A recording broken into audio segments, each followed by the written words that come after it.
திட்டமிட்ட குற்றச்செயல்கள் 2 கிரிமினல் கும்பல்கள் முறியடிப்பு 17 பேர் கைது. கொலை, கொள்ளை, இடத்தை கைப்பற்றுதல் முதலிய திட்டமிட்ட குற்றச்செயல்களில் ஈடுபட்டு வந்ததாக நம்பப்படும் 2 கிரிமினல் கும்பல்களை போலீசார் வெற்றிகரமாக முறியடித்துள்ளனர்.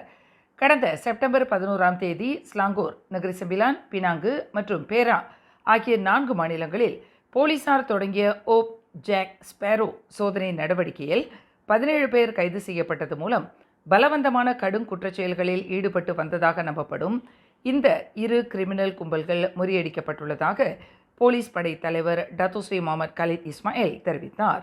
உள்ளூரைச் சேர்ந்த ஒரு நபரின் தலைமையில் 33 பேருடன் கடந்த 2023ஆம் ஆண்டிலிருந்து இந்த கிரிமினல் கும்பல்கள் தீவிரமாக செயல்பட்டு வந்துள்ளன. கொலை, அபாயகரமான ஆயுதங்களை பயன்படுத்தி காயம் விளைவித்தல், கூட்டாக சேர்ந்து கொள்ளையடித்தல், தீ வைத்து நாச வேலைகளில் ஈடுபடுதல் முதலிய குற்றச்செயல்களில் இந்த கும்பல்கள் ஈடுபட்டு வந்துள்ளன.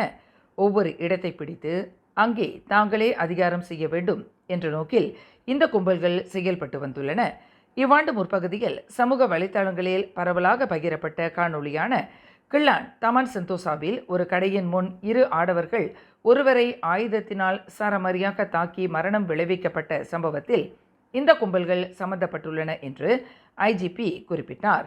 இன்று புக்கிட் அமான் போலீஸ் தலைமையகத்தில் சிஐடி இயக்குனர் டத்தோ குமார் முத்துவேலுடன் இணைந்து நடத்திய செய்தியாளர்கள் கூட்டத்தில் டத்தோஸ்ரீ முகமது கலீத் இதனை தெரிவித்தார். ஓப் ஜாக் ஸ்பேரோ சோதனை நடவடிக்கை ஸ்லாங்கூர், நகரி செம்பிலான், பினாங்கு மற்றும் பேரா ஆகிய மாநில போலீஸ் தலைமையகங்களின் ஒத்துழைப்புடன் புக்கிட் அமான் மேற்கொண்டதாக அவர் குறிப்பிட்டார். பிடிபட்ட இந்த 17 பேரும் 2012ஆம் ஆண்டு சிறப்பு நடவடிக்கைகளுக்கான பாதுகாப்பு சட்டமான சோஸ்மாவின் கீழ் தடுத்து வைக்கப்பட்டுள்ளதாக ஐஜிபி மேலும் தெரிவித்தார். மேலும் செய்திகளை தெரிந்து கொள்ள கீழே இருக்கும் பெல் பட்டனை அழுத்துங்கள். உங்கள் மகிழ்ச்சியை வெளிப்படுத்த லைக் மற்றும் ஷேர் செய்யுங்கள். தொடர்ந்து திசைகளோடு இணைந்திருக்க சப்ஸ்கிரைப் செய்யுங்கள்.